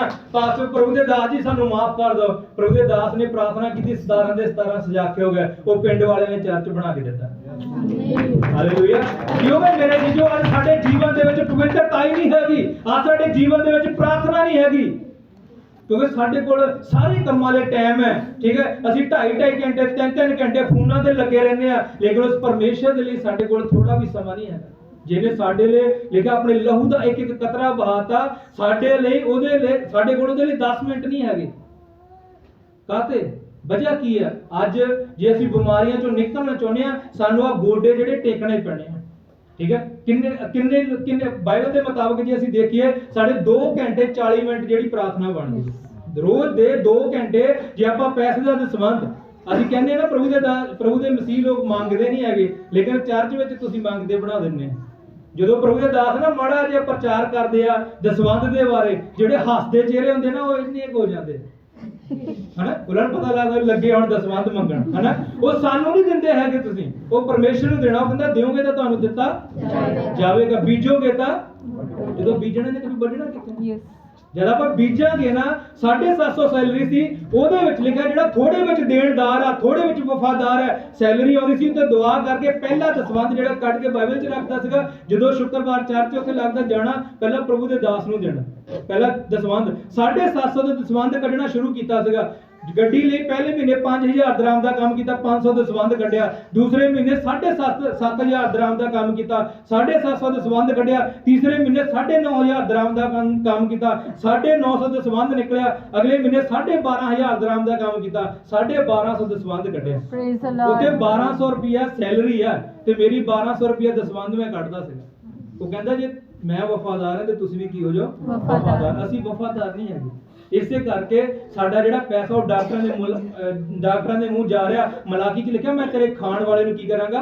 ਝਿੜਕਾਂਗਾ। ਪ੍ਰਭੂ ਕਹਿੰਦਾ ਤੇਰੀ ਜਿਹੜੀ ਹੱਥ ਦੀ ਕਮਾਈ ਆ, ਨਾ ਚੋਰਾਂ ਦੇ ਮੂੰਹ ਤੇ, ਨਾ ਡਾਕੂਆਂ ਦੇ ਮੂੰਹ ਤੇ, ਨਾ ਡਾਕਟਰਾਂ ਦੇ ਮੂੰਹ, ਕਹਿੰਦਾ ਮੈਂ ਨਹੀਂ ਜਾਣ ਦੇਵਾਂਗਾ। ਜਦੋਂ ਅਸੀਂ ਆਪਣੇ ਚਰਚ ਨਾਲ, ਆਪਣੀ ਦਾਸ ਨਾਲ, ਆਪਣੀ ਦਾਸੀ ਦੇ ਨਾਲ ਅਸੀਂ ਵਫਾਦਾਰੀ ਦੇ ਨਾਲ ਰਵਾਂਗੇ। ਮੈਂ ਤੁਹਾਨੂੰ ਦੱਸਣਾ ਚਾਹੁੰਦਾ, ਜੇ ਚਰਚ ਵਿੱਚ ਜ਼ਿਆਦਾ ਸਮਾਂ ਪੀਟਰ ਸਾਹਿਬ ਨੇ ਦੱਸਿਆ ਕਿ ਸੰਗਤ ਪਹਿਲਾਂ ਤੋਂ ਬੈਠੀ ਹੈ, ਜਿੱਥੇ ਜ਼ਿਆਦਾ ਟਾਈਮ ਬੈਠੋਗੇ ਨਾ, ਮੈਂ ਤੁਹਾਨੂੰ ਦੱਸਣਾ ਚਾਹੁੰਦਾ ਕਦੇ ਹਸਪੀਟਲ ਨਹੀਂ ਬਹਿਣਾ ਪਏਗਾ। Yes, praise the Lord, hallelujah. Doctor ਦਾ ਇੰਤਜ਼ਾਰ ਨਹੀਂ ਕਰਨਾ ਪਏਗਾ। ਕਦੇ ਉਹ ਪੀਟਰ ਸਾਹਿਬ ਜਾਣਦੇ 6 ਸਾਲ ਹੋ ਗਏ ਉਸ ਘਰ ਦੇ ਵਿੱਚ ਮੈਨੂੰ ਰਹਿੰਦਿਆਂ ਨੂੰ। ਬੰਦਗੀ ਕਰਕੇ 5 ਘਰ ਮੈਂ ਚੇਂਜ ਕਰਤੇ, ਹਰ ਵਾਰੀ ਉਹ ਵੀ ਕੰਪਲੀਟ ਕਰ ਦਿੰਦੇ ਆ। 5ਵਾਂ ਘਰ ਆ ਪੀਟਰ ਸਾਹਿਬ ਜਿੱਥੇ ਹੁਣ ਅਸੀਂ ਰਹਿੰਦੇ, ਉਹ ਪ੍ਰਭੂ ਦਾ ਸ਼ੁਕਰ ਹੈ 6 ਸਾਲ ਹੋ ਗਏ, ਨਾਲ ਕਲੀਨਿਕ ਆ, ਠੀਕ ਹੈ। ਉਹ 6 ਸਾਲ ਹੋ ਗਏ, ਕਦੇ ਉੱਥੋਂ ਇੱਕ ਗੋਲੀ ਨਹੀਂ ਲਈ। ਉਹ ਜਿੰਨੇ ਡਾਕਟਰ ਦੇ ਉਹ ਕੋਲ ਆਉਂਦੇ 1 ਤੋਂ 4 ਬੰਦ ਹੁੰਦਾ, ਮੈਂ ਪਾਣੀ ਪ੍ਰੇਅਰ ਕਰਕੇ ਰੱਖਦਾ ਔਰ ਉਹਨਾਂ ਨੂੰ ਪਾਣੀ ਦਿੰਦਾ ਰਹਿੰਦਾ। ਪ੍ਰਭੂ ਦਾ ਸ਼ੁਕਰ ਉੱਥੋਂ ਠੀਕ ਹੋ ਕੇ ਚੱਲ ਜਾਂਦਾ। ਹਾਲੇਲੂਇਆ। ਲੇਕਿਨ ਆਪ ਕਦੇ ਡਾਕਟਰ ਦੇ ਕੋਲ ਜਾਣ ਦੀ ਜ਼ਰੂਰਤ ਨਹੀਂ ਪੈਂਦੀ ਹੈ, ਕਿਉਂਕਿ ਮੇਰੇ ਭੈਣ ਭਰਾਵੋ, ਜਦੋਂ ਅਸੀਂ ਉਹਦੇ ਹੁਕਮਾਂ ਦੀ ਪਾਲਣਾ ਕਰਾਂਗੇ, ਉਹਦੇ ਹੁਕਮਾਂ ਤੇ ਚੱਲਾਂਗੇ, ਪਰਮੇਸ਼ਰ ਸਾਡਾ ਪੈਸਾ ਜਿਹੜਾ ਉਹ ਕਦੇ ਵੀ ਡਾਕਟਰਾਂ ਦੇ ਮੂੰਹ ਨਹੀਂ ਜਾਣ ਦੇਗਾ। ਜਦੋਂ ਅਸੀਂ ਡਾਕਟਰ ਦੇ ਜਾਂਦੇ ਜਾਂ ਕਿਸੇ ਨੂੰ ਦੱਸਦੇ, ਅਗਲਾ ਕਹਿੰਦਾ ਯਾਰ ਲੈ ਤੁਸੀਂ ਤਾਂ ਕਹਿੰਦੇ ਪ੍ਰਾਰਥਨਾ ਕਰਨ ਦੇ ਨਾਲ ਠੀਕ ਹੋ ਜਾਂਦੇ, ਤੇ ਤੁਸੀਂ ਗੱਲ ਹੀ ਨਹੀਂ ਹੁੰਦੇ। ਉੱਥੇ ਅਸੀਂ ਸ਼ਰਮਿੰਦੇ ਹੁੰਦੇ ਹਨਾ, ਉੱਥੇ ਸਾਨੂੰ ਸ਼ਰਮਿੰਦੇ ਹੋਣਾ ਪੈਣਾ।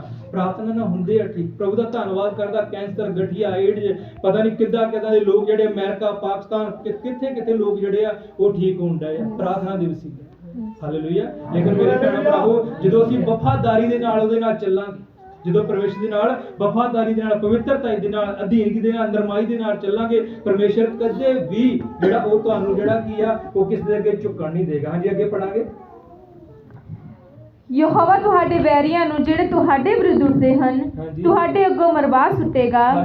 ਇੱਕ ਰਾਹ ਥਾਣੀ ਉਹ ਆਉਣਗੇ, ਪਰ 37 ਰਾਹੀਂ ਹੋ ਕੇ ਤੁਹਾਡੇ ਅੱਗੋਂ ਨੱਠਣਗੇ। ਹਾਂਜੀ, ਯਹੋਵਾ ਤੁਹਾਡੇ ਵੈਰੀਆਂ ਨੂੰ ਕਹਿੰਦਾ ਜਿਹੜਾ ਤੁਹਾਡੇ ਵਿਰੁੱਧ ਉੱਠਦੇ ਆ, ਉਹ ਕੀ ਕਰੇਗਾ? ਤੁਹਾਡੇ ਅੱਗੋਂ ਕੀ ਕਰੇਗਾ? ਮਰਵਾ ਸੁੱਟੇਗਾ। ਕਹਿੰਦਾ ਉਹ ਇੱਕ ਰਾਹ ਥਾਣੀ ਆਉਣਗੇ, ਲੇਕਿਨ 70 ਰਾਹਾਂ ਥਾਣੀ ਹੋ ਕੇ ਕੀ ਆ ਉਹ ਭੱਜਣਗੇ। ਉਹਨਾਂ ਨੂੰ ਭੱਜਣ ਨੂੰ ਕੀ ਆ ਰਸਤਾ ਨਹੀਂ ਮਿਲੇਗਾ। ਲੇਕਿਨ ਕਦੋਂ? ਜਦੋਂ ਆ ਘੁਟਣੇ ਜਿਹੜੇ, ਠੀਕ ਹੈ, ਇਹ ਪ੍ਰਾਰਥਨਾ ਦੇ ਵਿੱਚ ਟਿਕਣਗੇ, ਜਦੋਂ ਸਾਡੇ ਬੁੱਲਾਂ ਤੋਂ ਪ੍ਰਭੂ ਦੇ ਨਾਮ ਦੀ ਤਾਰੀਫ ਹੋਏਗੀ। ਇੱਥੇ ਚਰਚ ਵਿੱਚ ਸਾਡੇ ਚਰਚ ਵਿੱਚ ਸਾਨੂੰ ਤਾੜੀਆਂ ਮਾਰਨ ਨੂੰ ਸੰਗ ਲੱਗਦੀ ਹੈ ਹਨਾ। ਚਰਚ ਵਿੱਚ ਪ੍ਰਭੂ ਦੇ ਨਾਮ ਦੀ ਮਹਿਮਾ ਕਰਨ ਨੂੰ ਸਾਨੂੰ ਸੰਗ ਲੱਗਦੀ ਹੈ। ਲੇਕਿਨ ਜਦੋਂ ਡੀਜੇ ਤੇ ਇਦਾਂ ਰੇਸ ਦਿੰਦੇ ਉਦੋਂ ਨਹੀਂ ਸੰਗ ਲੱਗਦੀ। ਰੇਸ ਦਾ ਮਤਲਬ ਸਾਰੇ ਸਮਝ ਹੀ ਗਏ ਹਨ। ਵੋਲਟ ਤਾਂ ਰੱਖਿਆ। ਇਹ ਸਾਡਾ ਕੰਮ ਨਹੀਂ ਹੈਗਾ, ਪ੍ਰਭੂ ਦੇ ਬੱਚਿਆਂ ਦਾ ਕੰਮ ਨਹੀਂ ਹੈਗਾ। ਇਹ ਪਰਮੇਸ਼ਰ ਦੇ ਲੋਕਾਂ ਦਾ ਇਹ ਕੰਮ ਨਹੀਂ ਹੈਗਾ। ਸਾਡਾ ਕੰਮ ਆ ਉਹਦੀ ਬੰਦਗੀ ਕਰਨਾ, ਉਹਦੀ ਆਰਾਧਨਾ ਕਰਨਾ, ਉਹਦੇ ਕਦਮਾਂ ਦੇ ਵਿੱਚ ਝੁਕਣਾ। ਕਹਿੰਦਾ ਜਿਹੜੇ ਯਹੋਵਾ ਤੁਹਾਡੇ ਬੈਰੀਆਂ ਨੂੰ, ਜਿਹੜੇ ਕਹਿੰਦਾ ਤੁਹਾਡੇ ਵਿਰੁੱਧ ਉੱਠਦੇ ਆ, ਉਹ ਕਹਿੰਦਾ ਉਹਨਾਂ ਨੂੰ ਤੁਹਾਡੇ ਕੋ ਕੀ ਆ, ਮਰਵਾ ਸੁੱਟੇਗਾ। ਉਹ ਇੱਕ ਰਾਹ ਥਾਣੀ ਆਉਣਗੇ, ਲੇਕਿਨ 70 ਰਾਹ ਥਾਣੀ ਕਹਿੰਦਾ ਹੋਗੇ ਭੱਜਣਗੇ। ਉਹਨਾਂ ਨੂੰ ਭੱਜਣ ਨੂੰ ਜਿਹੜਾ ਕੀ ਆ, ਉਹ ਰਸਤਾ ਨਹੀਂ ਮਿਲੇਗਾ ਜਿਹੜੇ ਉਹਦੇ ਲੋਕਾਂ ਦੇ ਖਿਲਾਫ ਉੱਠਦੇ ਆ। ਅੱਜ ਅੱਗੇ ਪੜਾਂਗੇ। ਯਹੋਵਾ ਤੁਹਾਡੇ ਲਈ ਆਸ਼ੀਸ਼ ਦੀ ਆਗਿਆ ਤੁਹਾਡੇ ਮੋਦੀ ਖਾਨਿਆਂ ਵਿੱਚ ਅਤੇ ਤੁਹਾਡੇ ਹੱਥਾਂ ਦੇ ਸਾਰੇ ਕੰਮਾਂ ਵਿੱਚ ਦੇਵੇਗਾ। ਹਾਂ, ਯਹੋਵਾ ਕਹਿੰਦਾ ਆਸ਼ੀਸ਼ ਦੀ ਆਗਿਆ, ਪ੍ਰਭੂ ਕਹਿੰਦਾ ਆਪਣੇ ਸਵਰਗ ਦੂਤਾਂ ਨੂੰ ਆਗਿਆ ਦੇਵੇਗਾ, ਤੁਹਾਡੇ ਮੋਦੀ ਖਾਨਿਆਂ ਉੱਤੇ, ਤੁਹਾਡੇ ਹੱਥਾਂ ਦੇ ਕੰਮਾਂ ਉੱਤੇ ਕੀ ਦੇਵੇਗਾ, ਪਰਮੇਸ਼ਰ ਜਿਹੜਾ ਕੀ ਆ, ਉਹ ਬਰਕਤ ਦੇਵੇਗਾ। ਹਾਂਜੀ ਅੱਗੇ। ਅਤੇ ਉਹ ਤੁਹਾਨੂੰ ਉਸ ਦੇਸ਼ ਵਿੱਚ ਆਸ਼ੀਸ਼ ਦੇਵੇਗਾ ਜਿਹੜਾ ਯਹੋਵਾ ਤੁਹਾਡਾ ਪਰਮੇਸ਼ਰ ਤੁਹਾਨੂੰ ਦਿੰਦਾ ਹੈ। ਹਾਂਜੀ, ਉਸ ਦੇਸ਼ ਵਿੱਚ ਕਹਿੰਦਾ ਤੁਹਾਨੂੰ ਬਰਕਤ ਦੇਵੇਗਾ ਜਿਹੜਾ ਯਹੋਵਾ ਤੁਹਾਡਾ ਪਰਮੇਸ਼ਰ ਤੁਹਾਨੂੰ ਦਿੰਦਾ ਹੈ। ਮੇਰੇ ਜੀਜੋ, ਬਰਕਤ ਜ਼ਰੂਰੀ ਨਹੀਂ ਕਿ ਤੁਸੀਂ ਦੁਬਈ ਜਾ ਕੇ ਜਾਂ ਅਮਰੀਕਾ ਕੈਨੇਡਾ ਜਾ ਕੇ ਪਾ ਸਕਦੇ ਹੋ। ਜੇ ਤੁਸੀਂ ਪਰਮੇਸ਼ਰ ਦੇ ਨਾਲ ਚੱਲੋ, ਮੈਂ ਤੁਹਾਨੂੰ ਲਿਖ ਕੇ ਦਿੰਦਾ 7 ਦਿਨਾਂ ਦਾ ਟਾਈਮ ਦਿੰਦਾ। ਮੈਂ ਚੈਲੰਜ ਪਹਿਲਾਂ ਵੀ ਕਰਦਾ ਸੀ, ਮੈਂ ਅੱਜ ਵੀ ਕਰਦਾ, 7 ਦਿਨਾਂ ਦਾ ਟਾਈਮ ਦਿੰਦਾ। ਜੋ ਚਾਹੀਦਾ, ਇੱਕ ਬੇਟਾ ਆ ਕਹਿੰਦਾ ਪਾਸਟਰ ਜੀ ਕੈਨੇਡਾ ਜਾਣਾ ਚਾਹੁੰਦਾ, ਪੈਸਾ ਕੋਲ ਕੋਈ ਨਹੀਂ ਹੈਗਾ। ਮੈਂ ਕਿਹਾ ਤੈਨੂੰ ਪ੍ਰਭੂ ਲੈ ਕੇ ਜਾਏਗਾ, ਲੇਕਿਨ ਇੱਕ ਕੰਮ ਕਰਨਾ ਪੈਣਾ। ਕਹਿੰਦਾ ਕੀ? ਮੈਂ ਕਿਹਾ ਪ੍ਰਾਰਥਨਾ ਕਰਨੀ ਪੈਣੀ ਹੈ, ਜਿੱਦਾਂ ਮੈਂ ਦੱਸਾਂਗਾ। ਜਿੱਦਾਂ ਉਹਨੂੰ ਦੱਸਿਆ ਪ੍ਰਾਰਥਨਾ ਕਰਨੀ ਸ਼ੁਰੂ ਕੀਤੀ। ਮੈਂ ਕਿਹਾ ਪ੍ਰਭੂ ਤੇਰੇ ਨਾਲ ਗੱਲ ਕਰੇਗਾ। ਪਰਮੇਸ਼ਰ ਨੇ ਗੱਲ ਕਰਨਾ ਸ਼ੁਰੂ ਕੀਤੀ। ਪ੍ਰਭੂ ਨੇ ਕਿਹਾ, ਉਹਨੂੰ ਕਿਹਾ, ਉਹਨੇ ਆਈਲੈਟ ਕਰਨਾ ਸੀਗਾ। ਪ੍ਰਭੂ ਨੇ ਕਿਹਾ ਜਾ ਆਈਲੈਟ ਵਾਲਿਆਂ ਕੋਲ, ਆਈਲੈਟ ਤੇਰਾ ਫ੍ਰੀ ਹੋ ਜਾਏਗਾ। ਉਹ ਆਈਲੈਟ ਵਾਲਿਆਂ ਕੋਲ ਗਿਆ, ਕਹਿੰਦਾ ਜੀ ਆਈਲੈਟ ਕਰਨੀ, ਪੈਸਾ ਕੋਲ ਕੋਈ ਨਹੀਂ ਹੈਗਾ। ਪ੍ਰਭੂ ਨੇ ਉਹਨਾਂ ਦੇ ਮਨ ਨੂੰ ਬਦਲਿਆ। ਉਹਨੇ ਕਿਹਾ 4 ਬੰਦੇ ਲਿਆ, ਤੈਨੂੰ ਆਈਲੈਟ ਫ੍ਰੀ। ਪ੍ਰਭੂ ਨੇ 4 ਬੰਦਿਆਂ ਦਾ ਇੰਤਜ਼ਾਮ ਕਰਤਾ। ਠੀਕ ਹੈ, 4 ਬੰਦਿਆਂ ਦਾ ਆਈਲੈਟ ਜਿਹੜਾ ਕਿ ਇੰਤਜ਼ਾਮ ਕਰਤਾ। ਠੀਕ ਹੈ, ਇੱਕ ਭੈਣ ਸੀ, ਉਹਨੂੰ ਪਤਾ ਲੱਗਾ, ਉਹ ਕਹਿੰਦੀ ਜੇ ਤੂੰ 7 ਨੰਬਰ ਲੈ ਕੇ 10 ਲੱਖ ਰੁਪਇਆ ਤੈਨੂੰ ਮੈਂ ਦੇਵਾਂਗੀ। ਔਰ ਪ੍ਰਭੂ ਦਾ ਧੰਨਵਾਦ ਕਰਦਾ, ਉਹ 7 ਨੰਬਰ ਲੈ ਕੇ ਆ, ਉਹ ਭੈਣ ਨੇ 10 ਲੱਖ ਰੁਪਇਆ ਦਿੱਤਾ। ਇਸ ਟਾਈਮ ਬੇਟਾ ਕੈਨੇਡਾ ਦੇ ਵਿੱਚ ਬੈਠਾ। Praise the Lord. ਮੇਰੇ ਵੀਰੋ, ਉਹ ਜੋ ਜਗਤ ਦਾ ਯਹੋਵਾ ਪਰਮੇਸ਼ਰ ਹੈ, ਉਹਦੇ ਲਈ ਕੋਈ ਕੰਮ ਕਠਿਨ ਨਹੀਂ। ਉਹ ਕਹਿੰਦਾ ਮੈਂ ਕਰ ਸਕਦਾ, ਉਹਦੇ ਲਈ ਕੋਈ ਕੰਮ ਹੁਣ ਸਾਡੇ ਲਈ ਔਖਾ ਹੋ ਸਕਦਾ ਹੈ, ਲੇਕਿਨ ਉਸ ਪਰਮੇਸ਼ਰ ਦੇ ਲਈ ਜਿਹਦੀ ਅਸੀਂ ਬੰਦਗੀ ਕਰਦੇ ਹਾਂ, ਜਿਹਦੀ ਅਸੀਂ ਆਰਾਧਨਾ ਕਰਦੇ ਹਾਂ, ਉਹਦੇ ਲਈ ਕੋਈ ਕੰਮ ਔਖਾ ਨਹੀਂ ਹੈਗਾ। ਹਾਂਜੀ ਅੱਗੇ। ਤਾਂ ਜਿਵੇਂ ਉਸਨੇ ਤੁਹਾਡੇ ਨਾਲ ਸਹੁੰ ਖਾਧੀ, ਯਹੋਵਾ ਤੁਹਾਨੂੰ ਆਪਣੇ ਲਈ ਇੱਕ ਪਵਿੱਤਰ ਪ੍ਰਜਾ ਕਰਕੇ ਕਾਇਮ ਕਰੇਗਾ। ਜੇ ਤੁਸੀਂ ਯਹੋਵਾ ਆਪਣੇ ਪਰਮੇਸ਼ਰ ਦੇ ਹੁਕਮਾਂ ਦੀ ਪਾਲਣਾ ਕਰੋ ਅਤੇ ਉਸ ਦੇ ਮਾਰਗਾਂ ਉੱਤੇ ਚੱਲੋ, ਤਾਂ ਧਰਤੀ ਦੇ ਸਾਰੇ ਲੋਕ ਵੇਖਣਗੇ ਕਿ ਤੁਸੀਂ ਯਹੋਵਾ ਦੇ ਨਾਮ ਉੱਤੇ ਪੁਕਾਰੇ ਜਾਂਦੇ ਹੋ। ਆਮੀਨ। ਕਹਿੰਦਾ ਜੇ ਤੁਸੀਂ ਉਹਦੇ ਹੁਕਮਾਂ ਦੀ ਪਾਲਣਾ ਕਰੋ ਤੇ ਧਰਤੀ ਦੇ ਸਾਰੇ ਲੋਕ ਜਿਹੜੇ ਤੁਹਾਨੂੰ ਕੀ ਕਰਨਗੇ, ਦੇਖਣਗੇ। ਅੱਜ ਉਹ ਵੀ ਜਿਹੜੇ ਪ੍ਰਭੂ ਯਿਸੂ ਮਸੀਹ ਨੂੰ ਨਹੀਂ ਮੰਨਦੇ ਨਾ, ਉਹ ਵੀ ਜਦੋਂ ਨੰਗੀ ਦਾ ਕੋਲ ਦੀ ਕਹਿੰਦੇ ਜੈ ਮਸੀਹ ਦੀ, ਉਹ ਵੀ ਜੈ ਮਸੀਹ ਦੀ ਬੁਲਾ ਕੇ ਜਾਂਦੇ ਆ। ਮੇਰੇ ਜੀਜੋ, ਉਹ ਕਹਿੰਦਾ ਤੁਹਾਨੂੰ ਇੰਨਾ ਪਰਮੇਸ਼ਰ ਉੱਚਾ ਕਰੇਗਾ। ਧਰਤੀ ਦੇ ਕਹਿੰਦਾ ਸਾਰੇ ਲੋਕ ਜਿਹੜੇ ਕੀ ਕਰਨਗੇ, ਤੁਹਾਨੂੰ ਦੇਖਣਗੇ। ਹਾਂਜੀ ਅੱਗੇ। ਕਿ ਤੁਸੀਂ ਯਹੋਵਾ ਦੇ ਨਾਮ ਉੱਤੇ ਪੁਕਾਰੇ ਜਾਂਦੇ ਹੋ ਅਤੇ ਉਹ ਤੁਹਾਥੋਂ ਡਰਨਗੇ। ਯਹੋਵਾ ਤੁਹਾਡੇ ਪਦਾਰਥਾਂ ਨੂੰ ਵਧਾਵੇਗਾ, ਅਰਥਾਤ ਤੁਹਾਡੇ ਸ਼ਰੀਰਾਂ ਦਾ ਫਲ, ਤੁਹਾਡੇ ਚੋਨੇ ਦਾ ਫਲ, ਤੁਹਾਡੀ ਜ਼ਮੀਨ ਦਾ ਫਲ, ਉਸ ਭੂਮੀ ਉੱਤੇ ਜਿਹਦੇ ਤੁਹਾਨੂੰ ਦੇਣ ਦੀ ਸਹੁੰ ਯਹੋਵਾ ਨੇ ਤੁਹਾਡੇ ਪਿਓ ਦਾਦਿਆਂ ਨਾਲ ਖਾਧੀ ਸੀ। ਯਹੋਵਾ ਤੁਹਾਡੇ ਲਈ ਆਪਣਾ ਚੰਗਾ ਆਕਾਸ਼ ਰੂਪੀ ਭੰਡਾਰ ਖੋਲੇਗਾ ਕਿ ਵੇਲੇ ਸਿਰ ਤੁਹਾਡੀ ਧਰਤੀ ਉੱਤੇ ਮੀਂਹ ਪਾਵੇ ਅਤੇ ਤੁਹਾਡੇ ਹੱਥਾਂ ਦੇ ਸਾਰੇ ਕੰਮਾਂ ਉੱਤੇ ਬਰਕਤ ਦੇਵੇ। ਆਮੀਨ। ਕੀ ਲਿਖਿਆ? ਯਹੋਵਾ ਕਹਿੰਦਾ ਤੁਹਾਡੇ ਲਈ ਆਕਾਸ਼ ਰੂਪੀ ਭੰਡਾਰ ਖੋਲੇਗਾ। ਇੱਥੋਂ ਤੱਕ ਕਿ ਤੁਹਾਡੇ ਰੱਖਣ ਦੇ ਲਈ ਕੀ ਆ, ਥਾਂ ਨਾ ਹੋਵੇਗੀ। ਔਰ ਯਹੋਵਾ ਤੁਹਾਡਾ ਪਰਮੇਸ਼ਰ ਕਹਿੰਦਾ ਤੁਹਾਨੂੰ ਕੀ ਆ, ਤੁਹਾਡੇ ਹੱਥਾਂ ਦੇ ਸਾਰੇ ਕੰਮਾਂ ਤੇ ਕੀ ਦੇਵੇਗਾ, ਬਰਕਤ ਦੇਵੇਗਾ। ਅੱਜ ਮੇਰੇ ਭੈਣੋ ਭਰਾਵੋ, ਅਸੀਂ ਮਿਹਨਤ ਕਰਦੇ ਹਾਂ, ਲੇਕਿਨ ਅਸੀਂ ਫਿਰ ਵੀ ਦੁਖੀ